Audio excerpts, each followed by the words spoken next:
कम time में best result दे सकता है। इसके बहुत ज़्यादा एडवांटेजेस होते हैं, जो कुछ ये हैं कि एडवांटेजेस ये है कि इम्प्रूव करता है VO2 मैक्सिमम, करता है लैक्टेट थ्रेशोल्ड को, ये हमारी बॉडी में मेटाबॉलिज्म को भी इंक्रीज करता है, हमारा हेल्दियर हार्ट रखने में इस एक्सरसाइज की बहुत ज़्यादा हेल्प होती है। ये इसका सबसे अच्छा पॉइंट ये कि हमारा वेट लूज करता है, हमारे मसल्स को नहीं करता लूज। ये कार्डियोवेस्कुलर फिटनेस को भी इम्प्रूव करता है और ये रिटेन करता है मसल्स को that you already have, and it can be done anywhere any time. और ये एथलेटिकल इंड्योरेंस को भी इम्प्रूव करता है। कुछ हाई इंटेंसिटी एक्सरसाइजेस ये हैं jumping jacks, wall sit, pushups, crunches, chair step ups, squats, tricep dips, plank, high knees, lunges, pushup rotation, side planks. Thank you.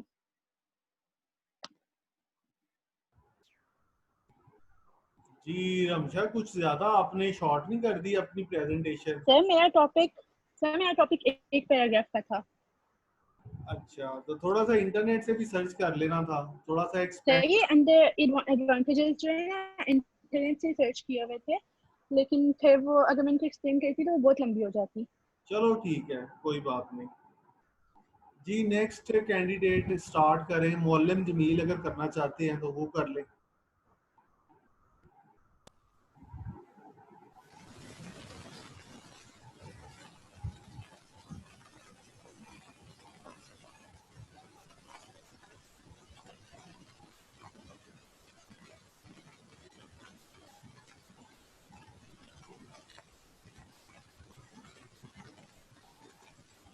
मौलम आवाज नहीं आ रही, तस्वीर आ रही है सिर्फ।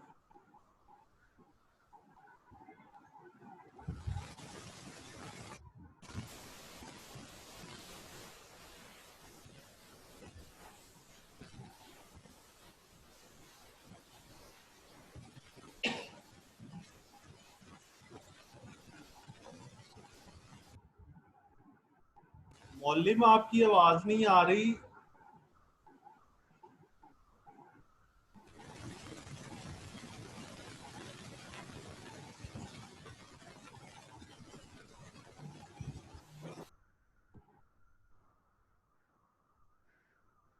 VO2 मैक्सिमम को हम किसी भी पर्सन की या इंडिविजुअल की एरोबिक कैपेसिटी को मेजर करने के लिए यूज करते हैं।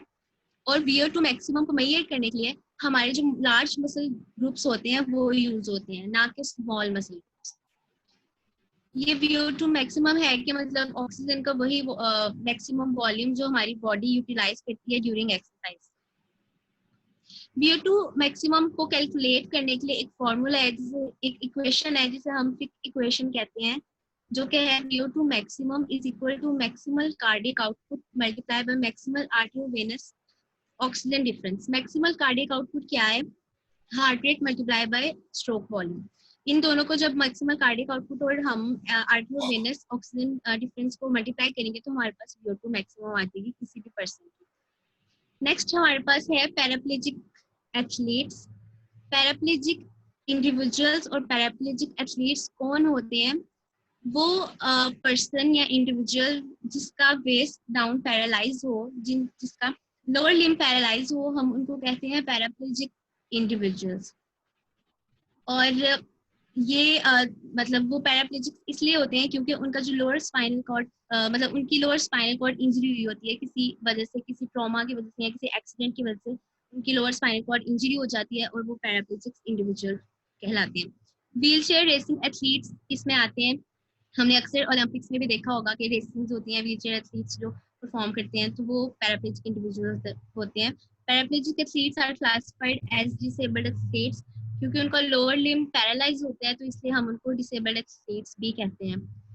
अब पैराप्लेजिक जो पेशेंट्स होते हैं वो क्यों होते हैं? क्योंकि ये उनको पैराप्लेजिया होता है। पैराप्लेजिया क्या है? एक मेडिकल कंडीशन है जिसमें जो पर्सन है वो लॉस ऑफ मूवमेंट हो जाती है या लॉस ऑफ फीलिंग हो जाती है लोअर लिम्ब में, और ऊपर वाला सिर्फ अपर लिम्ब काम करता है, नीचे वाला लोअर हाफ जो है वो पैरालाइज हो जाता है। जैसे आपको ये डायग्राम में भी नजर आ रहा है कि नीचे वाला लोअर लिम्ब जो है उनका पैरालाइज हो जाता है।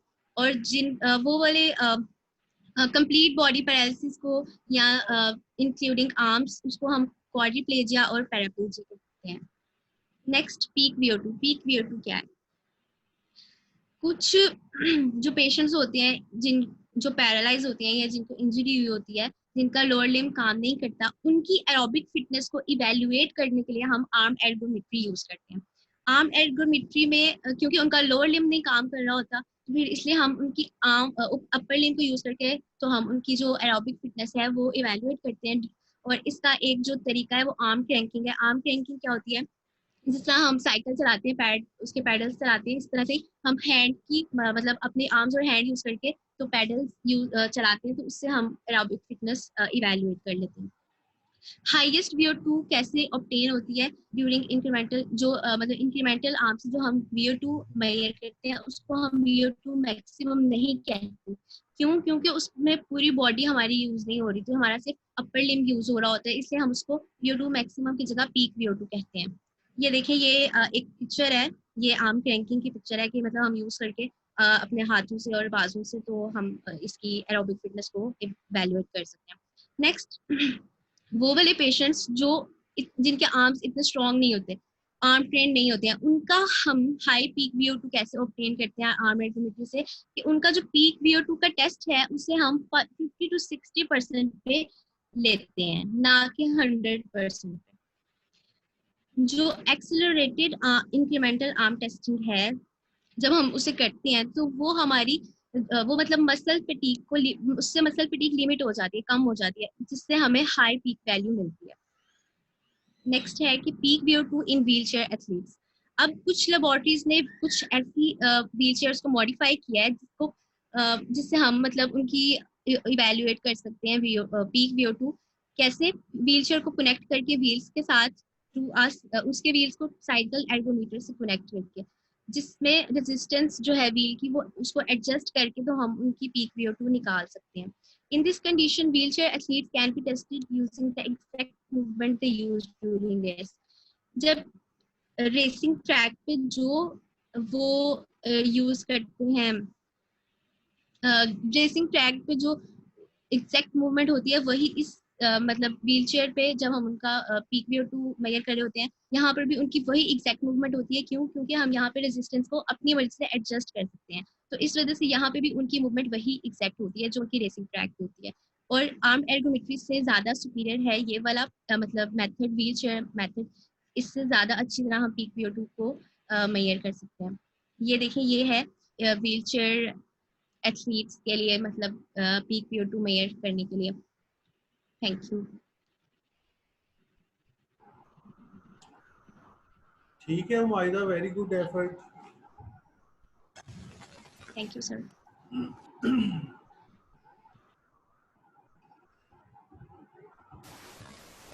नेक्स्ट स्टूडेंट कौन है जिसने देनी है? जी फातिमा सर मेरी। जी शुरू करें जी। सोबिया मुनीर तो हुस्ना आ गई है लगता है।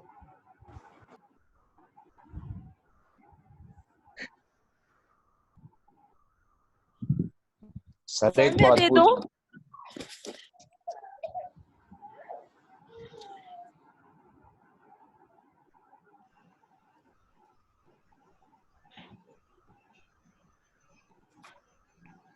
वलीद अफजल जी, वलीद आप स्टार्ट कर लें।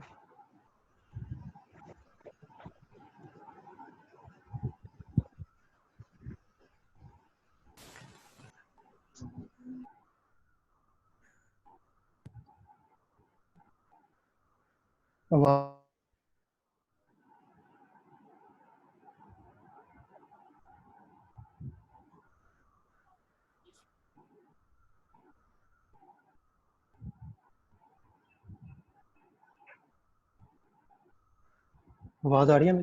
आ रही है, आ रही है।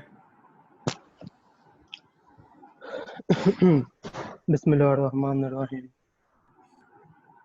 आज का जो मेरा टॉपिक है जिस पर मैंने प्रेजेंटेशन तैयार की है वो है आइसोकाइनेटिक असेसमेंट ऑफ स्ट्रेंथ। ये आप देख सकते हैं टॉपिक मेरा, और आगे हम इसको शुरू करते हैं। Isokinetic assessment of strength.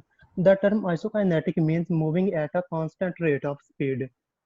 अब आइसोकाइनेटिक, आइसो मीन सेम और काइनेटिक मीन स्पीड, यानी कि सेम स्पीड। इसमें हम जो भी एक्सरसाइज कर रहे होते हैं इसमें जो स्पीड है वो हमारी सेम ही रहती है। फॉर एग्जांपल कि मैं एक्सरसाइज कर रहा हूँ 2 kg के वेट से मैं फ्लेक्शन एक्सटेंशन कर रहा हूँ, उसमें जो स्पीड है वो मेरी सेम ही रहेगी। यानी कि ये नहीं होगा कि मैं इसको एक्सटेंशन में लेके जा रहा हूँ तो जो मेरा जो वेट है वो 3 kg का हो जाएगा, जी नहीं, इसमें मेरा 2 kg का वेट ही होगा और उसमें जो स्पीड है वो इसमें सेम ही रहेगी। अब इस मकसद के लिए जो मार्केट में बहुत सारी मुख्तलिफ तरह की मशीन्स आती हैं, लेकिन जो यहाँ पर इस मशीन का जो जिक्र है उसका नाम है आइसोकाइनेटिक डायनामोमीटर। उसका हम यहाँ पर तज़किरा करेंगे। The most common type of computerized strength measurement device on the market is an isokinetic dynamometer। यानी कि मार्केट में इस तरह की और भी डिवाइसेस अवेलेबल है which provide variable resistance, जो कि variable resistance प्रोवाइड करती है। अब चलते हैं इसके फंक्शन की तरफ। A variable resistance isokinetic dynamometer is an electronic mechanical instrument। ये एक इलेक्ट्रॉनिक मैकेनिकल इंस्ट्रूमेंट है that maintains a constant speed of movement। जैसे पहले भी बताया कि ये constant speed of मूवमेंट के लिए इस्तेमाल होती है।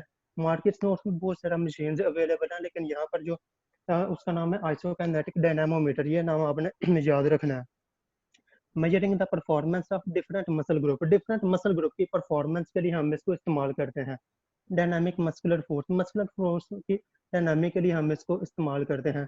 The isokinetic dynamometer allows you to evaluate strength, endurance, power and range of motion of all major joints. अब ये हो गया इसका फंक्शन सारा। अब आ जाते हैं इसकी वर्किंग की तरफ। वर्किंग में हमें क्या बताया जा रहा है कि अ फोर्स ट्रांसड्यूसर। ट्रांसड्यूसर क्या होता है?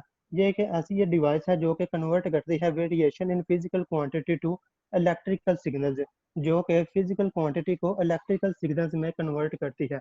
A force transducer inside the instrument constant monitor the muscular force को ये मॉनिटर करता है generated at a constant speed के साथ, जैसा पहले भी मैंने बताया, and relays the information to a computer. और यही जो इन्फॉर्मेशन है वो आगे कंप्यूटर में भेज देता है। मजीद मैं आपको इसका मजीद डेमो भी दिखाऊंगा, सब कुछ दिखाऊंगा, मजीद आप परेशान ना हो सब।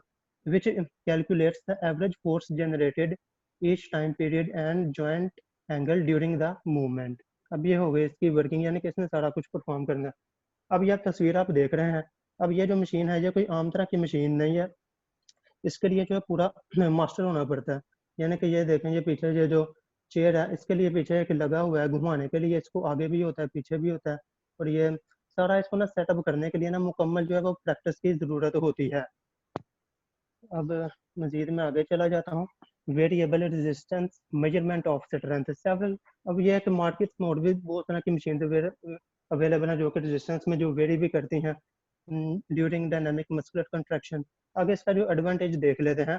Potential advantages of these devices include the fact that the most support patterns are performed using variable force and the design of these machines make instrument of weight easy। इस तरह की जो machines है इसमें जो है वो पैमाश जो है वो इजी आसान तरीके से ली जा सकती है, और उसमें जो मूवमेंट्स का जो पैटर्न है वो बेहतरीन परफॉर्म होता है। यानी कि जहाँ पर इसके बेनिफिट्स हैं वहाँ पर इसका एक बहुत बड़ा डिसएडवांटेजेस भी है, और वो ये है कि ये जो मशीन है ये इंतहाई बहुत महंगी है, महंगी कॉस्ट है इसकी, तो जो कि एक आम बंदे के खरीदने की बात नहीं है। अब ये है इसकी वीडियो आप देख रहे हैं।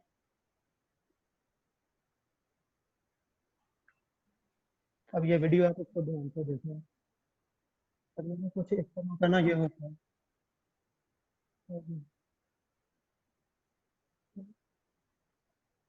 अब ये आपने देख लिया, अब मजीद मैं आपको दिखाता हूँ एक और।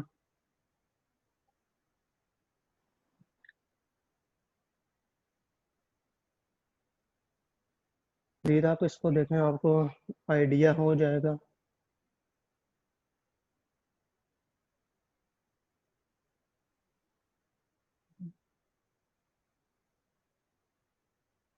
इसको देखें, इसके पीछे जो मशीन है डायनामोमीटर।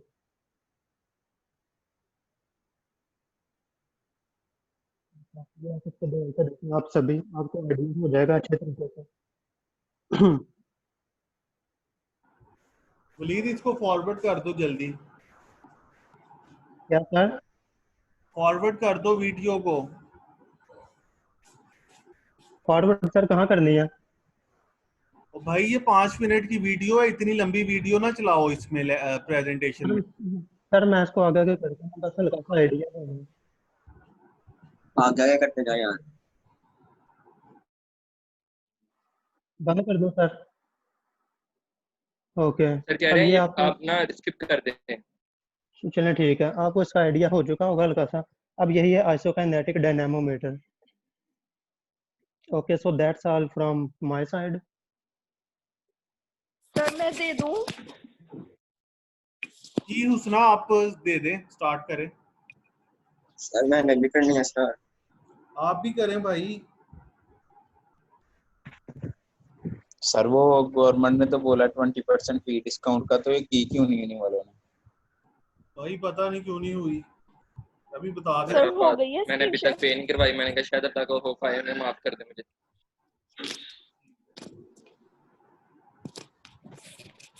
शेयर हो, स्क्रीन शो हो रही है? सर वो मैंने इसको प्ले करें, प्ले हाँ जी, हो करें गया। और इसको फिर रोटेट करें ताकि ये फुल स्क्रीन हो जाए। यार हुसना को देने दें प्रेजेंटेशन, फिर बाद की बातें आप बाद में कीजिएगा, ठीक है? Assalamu alaikum. My name is Husna Amjad. Today my presentation topic is free weight testing of strength. Basically जैसे कि हमें पता है कि हम weight जो अपनी मतलब कि मसल्स की स्ट्रेंथ को चेक करने के लिए बहुत से इक्विपमेंट यूज करते हैं, लेकिन हमारी लाइफ में कुछ ऐसी भी टेक्निक्स होती हैं कि हम बड़े इजीली अपने मसल्स को टेस्ट कर सकते हैं। अब व्हाट इज आइसोटोनिक? सबसे पहले हमें आइसोटोनिक की ना बहुत ज्यादा टर्म यूज होती है। इसका मतलब क्या होता है? Constant tension. अब जो है ये जो टॉपिक था इसमें लिखा हुआ था आइसोटोनिक का मतलब कि कांस्टेंट टेंशन। जब भी हम कोई वेट उठाते हैं लाइक बारबल्स, जैसे कि हमें पता है उनका वेट तो कांस्टेंट ही रहना है, जबकि हम उसके ऊपर जो फोर्स अप्लाई कर रहे हैं वो इंक्रीज या डिक्रीज होगी। इसी तरह जो आइसोटोनिक है, हम ये जो टर्म है ये इसके अंदर यूज नहीं कर सकते, क्योंकि आइसोटोनिक का मतलब होता है कांस्टेंट टेंशन। अगर हम इसको अप्लाई करेंगे इस टर्म को, तो हमारा इस सेंस में हमने लिया जाएगा कि हमारी जो फोर्स है वो बस एक ही मतलब कि एक दफा हमने जो फोर्स अप्लाई कर दिया वो उसी रेंज ऑफ मूवमेंट पे लग रही है, जबकि ये बात गलत है, क्योंकि एक्सेलरेशन और डी एक्सेलरेशन की वजह से जो हमारी फोर्स है वो वेरी करती है, इसलिए हाथ से हमारी टेंशन भी वेरी करती है। इसलिए जो आइसोटोनिक की टर्म है जिसका मतलब होता है कांस्टेंट टेंशन, वो कभी भी हम वेट टेस्टिंग में यूज नहीं करेंगे, और ये ना ही एक अप्रोप्रिएट मतलब के टर्म है कि हम इसको इसमें यूज करें। एक टर्म होती है डायनामिक। द टर्म डायनामिक का मतलब हमें पता है कि अंडर मोशन, मतलब कि जो मोशन होती है। The term dynamic is now commonly used to describe this type of muscle activity. हम जो मसल की एक्टिविटी यानी फ्री वेट टेस्टिंग में इसमें हम ये बहुत ज्यादा कॉमनली यूज करते हैं, क्योंकि हमारी जो है फोर्स जो है वो वेरी कर रही है, इसलिए हम जो है ये टर्म यूज कर रहे हैं कि हमारे जो है मसल्स पर मोशन हो रहा है। When exercising with a constant external resistance such as free weight or weight stacks on machine where the resistance remain constant, ये वही बात जो है जिस तरह के हम मशीन ले वेट स्टैक्स है जिन पर वेयर द रेजिस्टेंस, जहाँ पे हमारा रेजिस्टेंस है वो कांस्टेंट रहता है through the range of motion. हमारे वेट टेस्टिंग के बहुत ज्यादा मेथड्स होते हैं। इसको तो सिंपल सी बात है, हम एक मतलब कि अपने अगर फोर्स और टेंशन की अगर हम बात करें, तो अगर हम जो एक दरवाजा बंद करने पे फोर्स लगा रहे हैं, अगर हम वही अगर हम चाहें कि दरवाजा खोलने पे वही फोर्स रहे, नहीं ये गलत होता है। उसके ऊपर मतलब कि रेंज ऑफ मूवमेंट हमारी वेरी करेगी, क्योंकि हमारी एक्सेलरेशन और हमारी एक्सेलरेशन और डी एक्सेलरेशन की वजह से। इसलिए बहुत से मेथड है जिसमें क्या नाम है हम मतलब कि वेट को मेजर करते हैं। इसमें हमारा एक जो बहुत ज्यादा अप्रोप्रिएट मेथड होता है वो 1 repetition maximum method.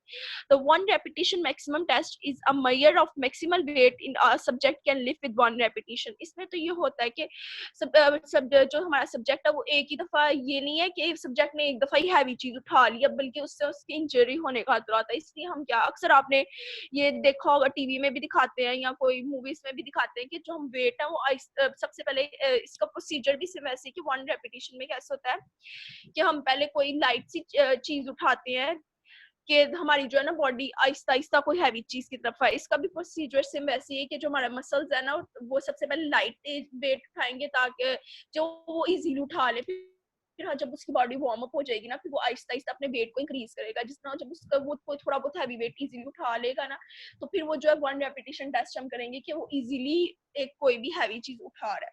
It is important to reach the maximum weight without proper fatiguing the muscles after a warm up. Choose a weight that is achievable. Then after a rest at least several minutes, increase the weight. ये जो मैंने आपको बात बताई है कि हम Aahista Aahista wait को इंक्रीज करेंगे रेस्ट करने के बाद.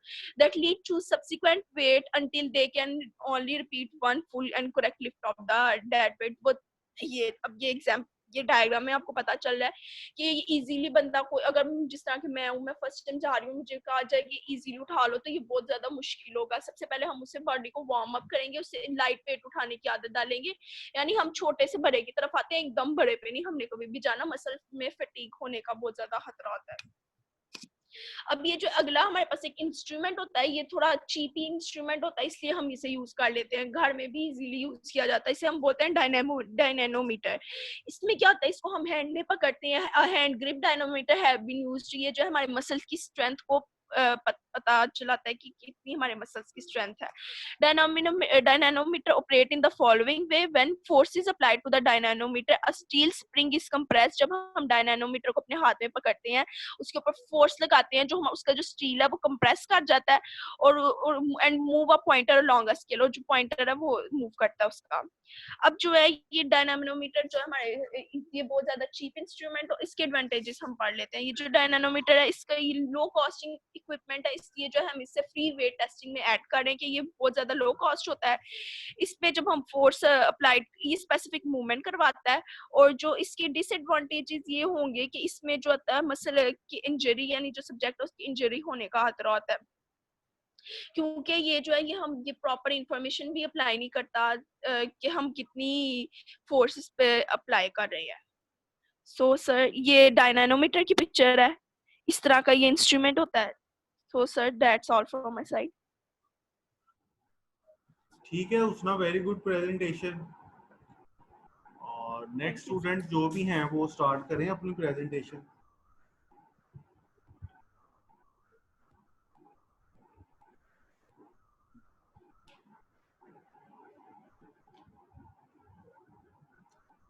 स्टॉप शेयर कर दें स्क्रीन को. सर एक मिनट से हो गया जी, हो गया हो गया.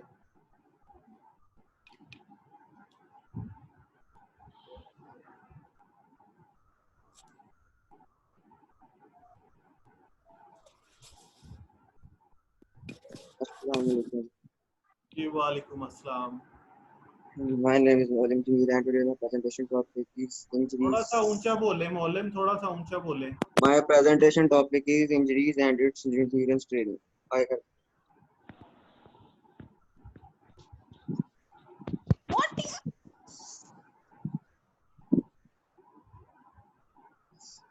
ability to do any kind of physical activity that increases your heart rate to 50%. किसी भी बॉडी की फिजिकल एक्टिविटी जो एक्सरसाइज के बाद हार्ट रेट को 50% इंक्रीज करके उसको हम एंड्योरेंस ट्रेनिंग कहते हैं. अब इसका बेनिफिट क्या होता है? इसका बेनिफिट हमें ये आता है कि हम without tiring extend periods of time के लिए हम एक्सरसाइज कर सकते हैं. और किसी भी कोई भी जो ग्रुप ऑफ मसल हो उसकी जो मतलब बाइसेप की हम वो सस्टेन रिपीटेड कंट्रैक्शन कर सकते हैं अगेंस्ट रेजिस्टेंस विदाउट टायरिंग. आगे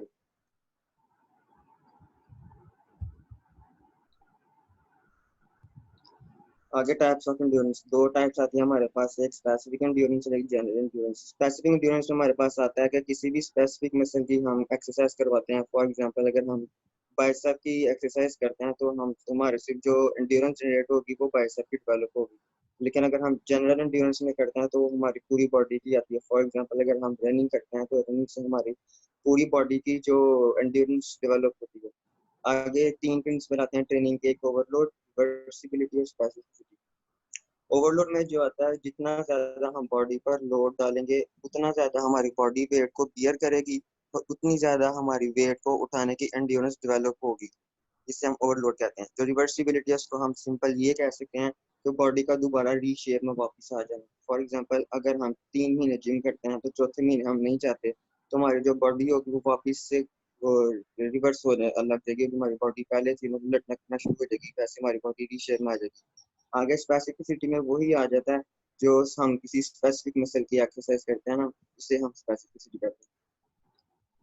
आगे injuries. Majority of training injuries are result of over training. मतलब जो हमारी जितनी भी इंजरीज आती है हमारी बॉडी में एंड्योरेंस ट्रेनिंग की वजह से, वो हमारी ओवर ट्रेनिंग की वजह से आती हैं, ओवर यूज इंजरीज आती हैं, ओवर यूज हम मसल का कर देते हैं, जिसकी वजह से हमें शोल्डर डिस्लोकेट आ जाता है, टेनिस एल्बो आ जाता है और स्ट्रेस फ्रैक्चर आ जाता है।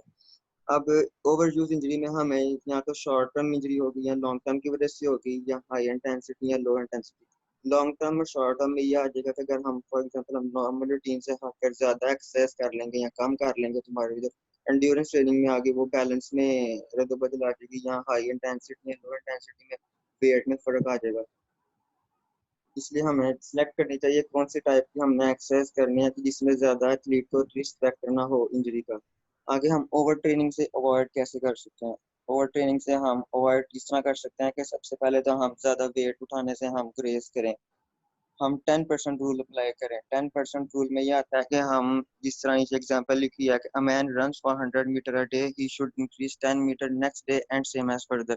फॉर एग्जांपल अगर हम एक दिन हम 100 मीटर भागते हैं तो अगले दिन हमें ये नहीं करना कि हम 200 मीटर भागने लग रहे हैं। अगर हम जिम जा रहे हैं तो जिम जाके हम जिम एक दिन 10 किलो उठाएं तो पहले दिन जाते हैं हम 20 किलो उठाते हैं, पहले हम 10 किलो उठाएंगे, फिर हम फर्दर 12, 15 और 20 पर आएंगे। इस तरह से 10% रूल कहते हैं कि हम 10% अपने वेट को इंक्रीज करवाएंगे, एक्सरसाइज को इंक्रीज कराएंगे। Last slide, gender and injuries के नो जेंडर इंजरीज फैक्टर। ये नहीं है कि अगर मेल में इंजरी आ सकती है तो फीमेल में नहीं आ सकती, या फीमेल में आ जाए तो मेल में नहीं आएगी। दोनों में इंजरी का रिस्क फैक्टर हो सकता है, लेकिन similar to male athletes female में ज्यादा रिस्क फैक्टर होगा इंजरी का। क्यों? This may be specially true for poorly conditioned women beginning training programmes. मतलब उनकी जो स्ट्रेंथ होती है, जो बॉडी डेवलप होती है, बॉडी स्ट्रेंथ जो होती है उनकी, वो कम होती है as compare to male. That's all from my side, thank you so much.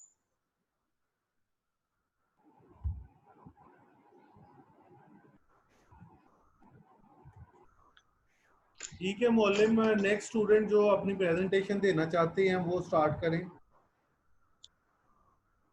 Sir मैं दे रही हूँ, सोबिया मुनीर। जी सोबिया स्टार्ट करें।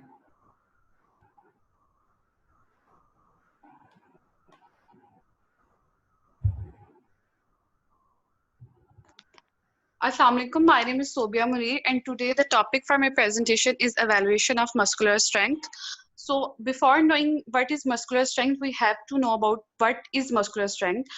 Muscular strength is basically relates to your ability to move and lift object. Muscular strength basically होता क्या है कि जब हम किसी object को move या lift करते हैं तो बेसिकली इसको हम उससे रिलेट करते हैं, और it is measured by how much force you can exert and how much weight you can lift और शॉर्ट पीरियड ऑफ टाइम, कि हम किसी शॉर्ट पीरियड ऑफ टाइम के लिए कितना वेट और कितनी फोर्स एक्सर्ट कर सकते हैं, तो हमारे पास मस्कुलर स्ट्रेंथ प्रोड्यूस होती है। और it can be generated by group of muscles, और कैसे जनरेट होती है? जब ग्रुप ऑफ मसल्स हमारे पास इकट्ठे एक्शन करते हैं तो हमारे पास मस्कुलर स्ट्रेंथ प्रोड्यूस होती है।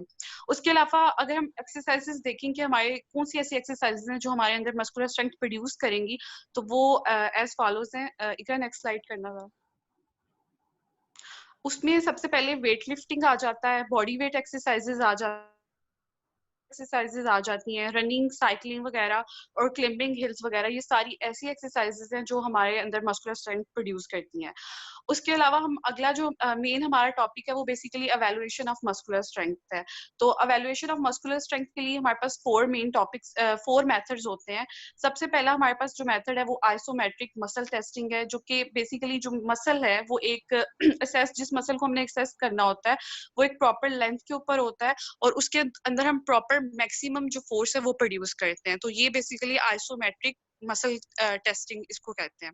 उसके अलावा फ्री वेट टेस्टिंग कौन सी होती हैं? ऐसी एक्सरसाइजेज होती हैं ये, जैसे कि हम कोई भी बारबल्स वगैरह या फिर डंबल्स वगैरह उठा के, कोई भी ऐसा वेट वगैरह उठा के हम जो एक्सरसाइजेज करते हैं, ये फ्री वेट टेस्टिंग होती हैं, फ्री वेट एक्सरसाइजेज होती हैं। उसके अलावा नेक्स्ट हमारे पास है आइसोकाइनेटिक एक्सरसाइजेज। ऐसी isokinetic exercises are resistant band exercises that involve the use of special exercise equipment. ये ऐसी एक्सरसाइजेज होती हैं जिनके लिए हमें प्रॉपर एक इक्विपमेंट की जरूरत होती है, जैसे ट्रेडमिल्स वगैरह या साइकिलिंग वगैरह। जब हम जिम में जाते हैं प्रॉपर इक्विपमेंट होता है, उसके ऊपर हम एक्सरसाइजेस करते हैं, ऐसी एक्सरसाइजेस आइसोकाइनेटिक एक्सरसाइजेस होती हैं। उसके अलावा हमारे पास जो लास्ट है वो वेरिएबल रेजिस्टेंस ट्रेनिंग है। ये कौन सी होती है कि इक्विपमेंट लाइक रेजिस्टेंस बैंड और even chains to vary the resistance to the range of motion of an exercise. इसके लिए बेसिकली बैंड और चेन्स वगैरह ऐसे इक्विपमेंट चाहिए होते हैं जो एक प्रॉपर रेंज ऑफ मोशन के अंदर आपको जो है ना एक्सरसाइज करवाते हैं। So basically evaluation of muscular strength के ये 4 बेसिक मेथड्स हैं, और इससे पहले मैंने आपको मस्कुलर स्ट्रेंथ प्रोड्यूस कर दी है। This is all from my side, thank you so much. जी ठीक है, सो भी आप नेक्स्ट स्टूडेंट जो हैं वो स्टार्ट करें। सर मेरा टॉपिक बहुत छोटा था, इसलिए फिर मैंने जो है ना मजीद थोड़ा सा ब्रीफ किया इसको। ठीक है, कोई बात नहीं।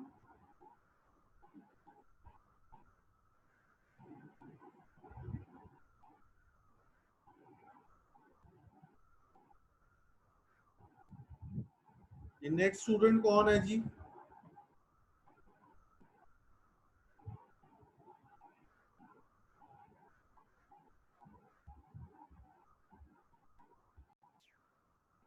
ईदा आमिर।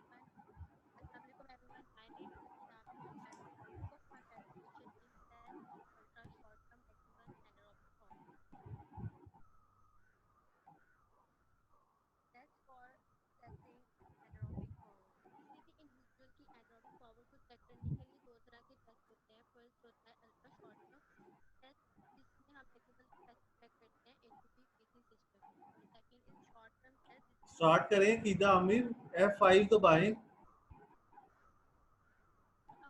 अपने आप को पहले अनम्यूट करें ना।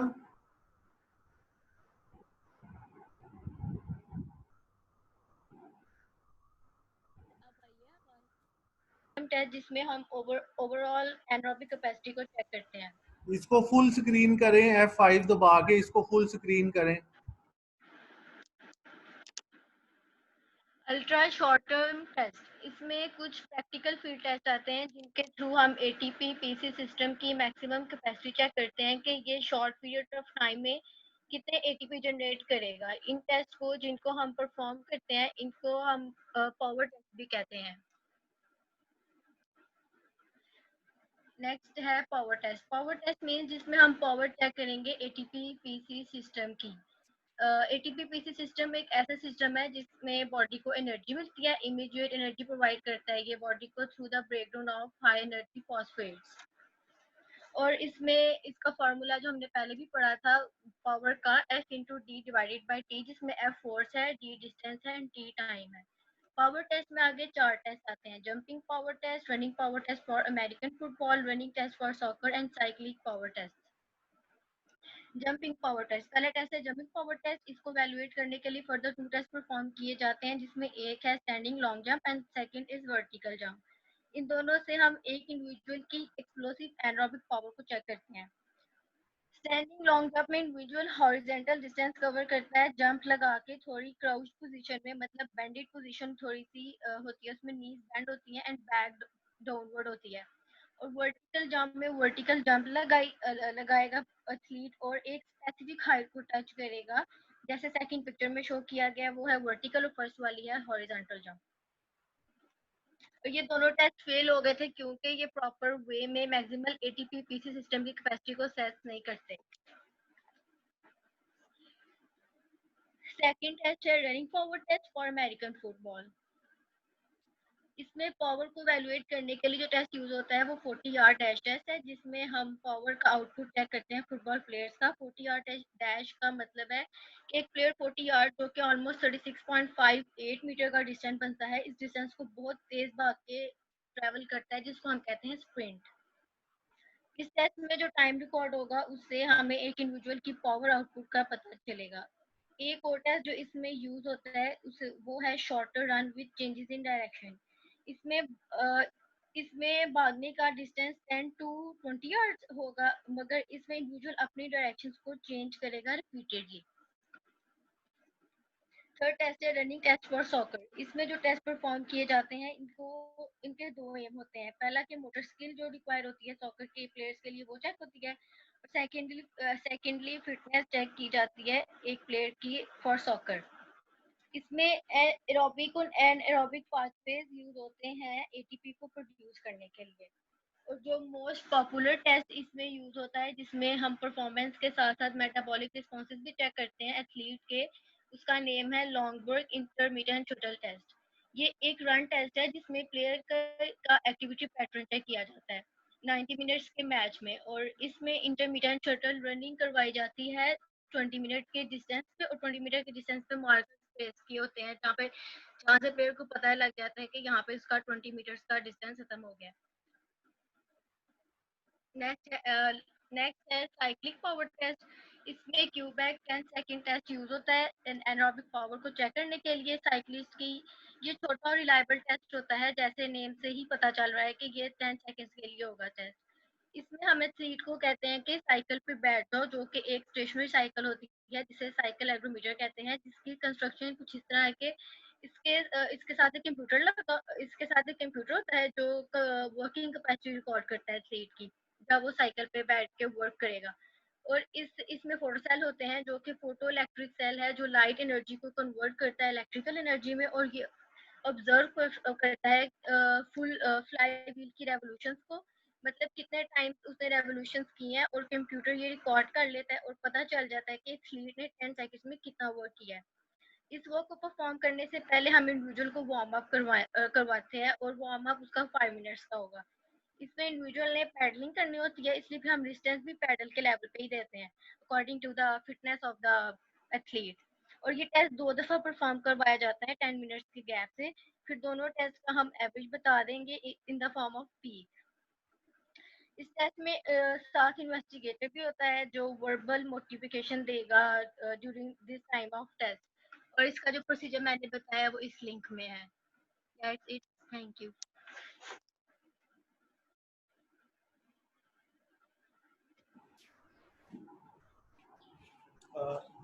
ठीक है कीदा आमिर, बड़ी अच्छी आपकी प्रेजेंटेशन है। तो नेक्स्ट स्टूडेंट जिसने देनी है वो स्टार्ट कर दे मेरा।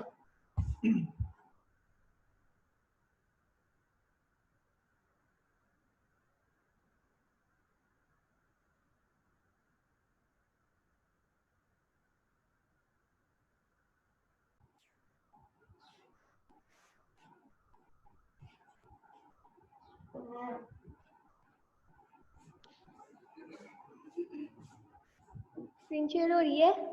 हाँ हाँ आ रही है। Assalamu alaikum, my name is Fatma and the topic of my presentation is estimating success in distance running using the lactate threshold and running economy. तो इसमें सबसे पहले तो हम जो बेसिकली जो है साइंटिस्ट यूज करते हैं इसको लेबोरेटरी में for the measurement to estimate an athlete performance in a particular event. इसमें जो है कुछ फिजियोलॉजिकल फैक्टर्स आते हैं और वो मेंशन किए गए हैं बुलेट्स में जो नीचे। तो सबसे पहले है for the determining an endurance runner potential in VO2 max, then energy produced by anaerobic pathways which contribute the ability to maintain a specified pace during shorter distance. फिर उसके बाद इन लॉन्गर रन रेस जैसे 5000 to 1000 metre race वगैरह हो तो उसमें जो है the running economy and the lactate threshold also play important role in determining success. And also it predicts endurance performance जब एथलीट जो है मैक्सिमल रेस पेस मेंटेन करेगा डिस्टेंस को। फिर उसके बाद इलस्ट्रेशन में जो है आ जाएंगी कि अगर 10,000 मीटर रेस हो तो जो असेसमेंट है एथलीट की उसमें जो है running economy and performance and incremental treadmill testing to determine VO2 max and the lactate threshold. फिर उसके बाद हमारे पास एक ग्राफ है जिसमें the graph plotted between the blood lactate and oxygen uptake. इसमें देख सकते हैं हम कि the test results for a runner, ठीक है। फिर उसके बाद जो है वेल ट्रेन रनर्स जो होंगे वो जो है 10,000 meter rate at the pace exceed करेंगे लैक्टेट थ्रेशोल्ड अप्रॉक्सीमेटली 5 मीटर्स में। फिर उसके बाद जो सेकंड ग्राफ है उसमें एग्जामिन कर सकते हैं कि VO2 max at the lactate threshold है। फिर जो है आ जाएगा इसको हम इसका जो हम लोग टाइम है वो हम लोग कैलकुलेट कर सकते हैं बाय द फॉर्मूला। फिर जो है जैसे कि डिस्टेंस इन मीटर्स जो है डिवाइडेड बाय ऑक्सीजन अपटेक। फिर हमारे पास टाइम गिवन आ जाएगा और उसका कंक्लूजन ये है कि और जो जनरली जो एस्टिमेटेड परफॉर्मेंस है with a reasonable degree of precision a number of outside factors can influence racing performance, जैसे कि रेस टैक्टिक्स और मोटिवेशन जो है वो इम्पोर्टेंट रोल प्ले करती है डिस्टेंस रनिंग में। फिर कुछ एनवायरमेंटल कंडीशंस भी हैं जो एथलीट को जो है इन्फ्लुएंस कर सकती हैं इंफॉर्मेशन के लिए फॉर द लेबोरेटरी टेस्टिंग और it can also help out for predicting the future champions. That's it from my side.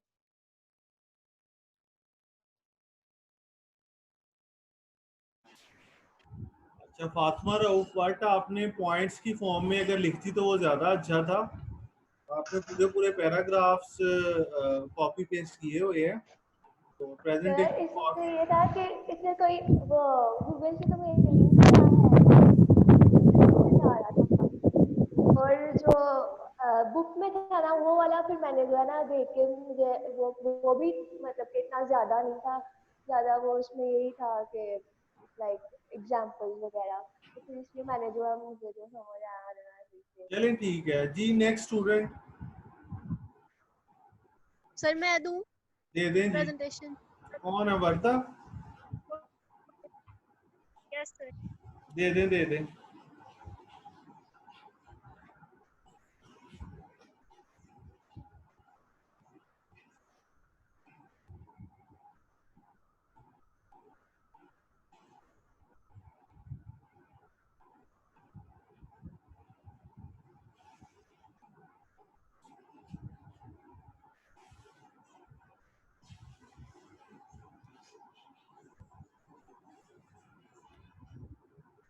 Screen share हो रही है?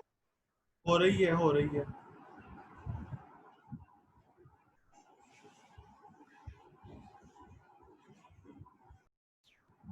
यस। द नेक्स्ट कौन सा स्टूडेंट है जिसने प्रेजेंटेशन देनी है?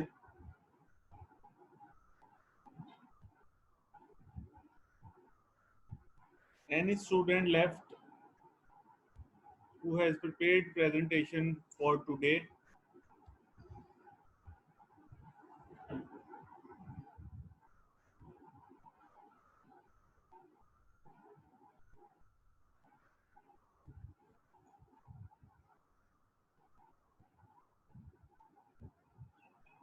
जी और कोई है स्टूडेंट जिसने अपनी प्रेजेंटेशन देनी है, वरना फिर हम क्लास को कंक्लूड कर देते हैं।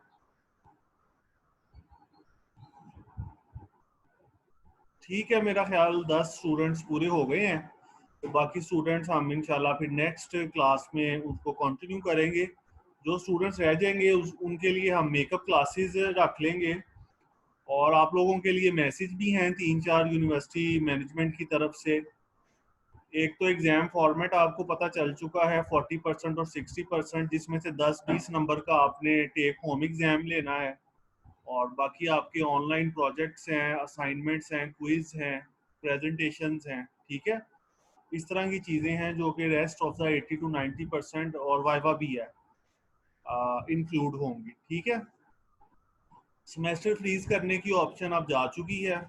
वो start of the semester 1 week के अंदर होती है या before the start of the semester, तो ये भी आप भूल जाएं। ठीक है, और जो स्टूडेंट्स फीस नहीं जमा करवा रहे उनके लिए भी यही मैं कहूँगा, काउंसलिंग करूँगा उनकी, कर रहा हूँ उनकी, कि वो भी फीस जमा करवाएं ताकि उनका टाइम ना वेस्ट हो और गैर ज़रूरी उनको स्ट्रेस ना मिले। क्योंकि आप फीस जमा कराओगे तो एग्ज़ाम में बैठोगे और एग्ज़ाम में बैठोगे तो कल को जल्दी ग्रेजुएट होगे। जिस तरह आजकल जॉब्स निकल रही हैं हेल्थ केयर प्रोफेशनल्स की, तो वो आपके लिए बेटर चांस होगा कि जितनी जल्दी आप ग्रेजुएट कर जाओगे।